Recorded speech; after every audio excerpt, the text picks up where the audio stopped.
E, ao mesmo tempo, tem uma outra parte por aí que acha que os sonhadores são um pouco iludidos, sabe? Que a gente vive, e eu me considero um sonhador também, que a gente vive um pouco na ilusão da vida.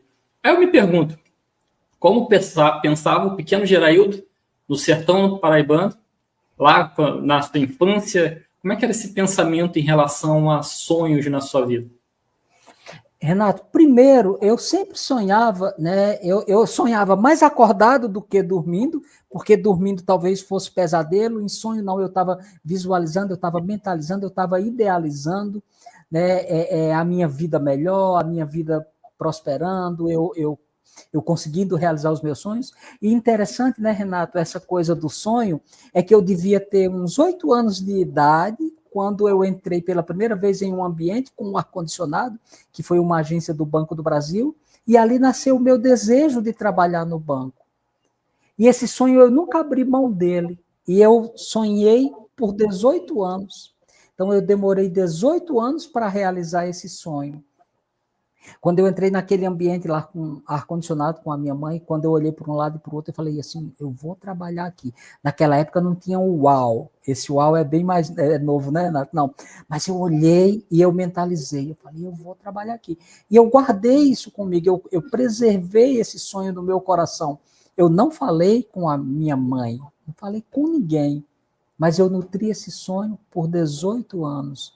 Daí, como eu já te disse, então, assim, ali no Nordeste, ali no sertão, eu tinha, apesar da escassez, apesar da dificuldade, apesar da precariedade, né, das condições da minha família, eu abundava em sonhos. Então, assim, era a única escassez que eu não tinha. Então, eu esbanjava muito, né, dessa ferramenta que eu tinha disponível. Né? Então, eu sonhei muito, eu desejei muito, eu pensei muito, eu mentalizei muito. Eu costumo dizer que uma das coisas que eu mais gostava quando eu já adulto, né, quando eu já trabalhando, depois dos meus 20 anos já em Rondônia, uma das coisas que eu mais gostava de fazer era pegar fila de banco.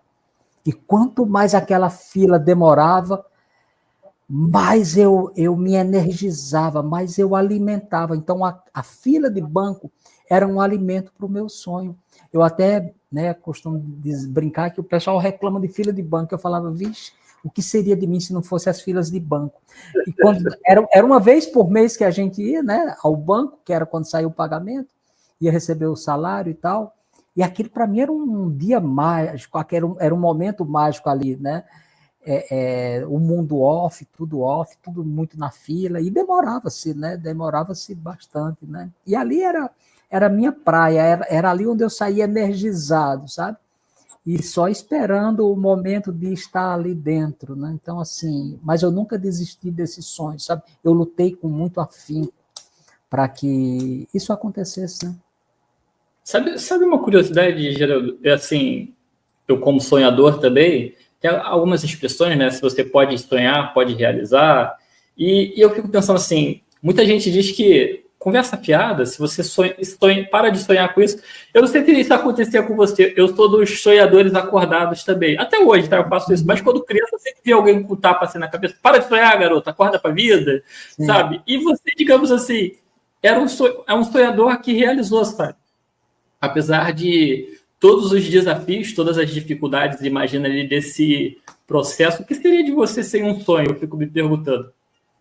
Não, eu não consigo me visualizar, eu não consigo imaginar onde estaria eu, né, agora, né? O que seria de mim atualmente se eu não tivesse treinado a minha mente, treinado né, a minha cabeça, me ensinado a sonhar, né? E eu acredito que eu aprendi isso com muita força.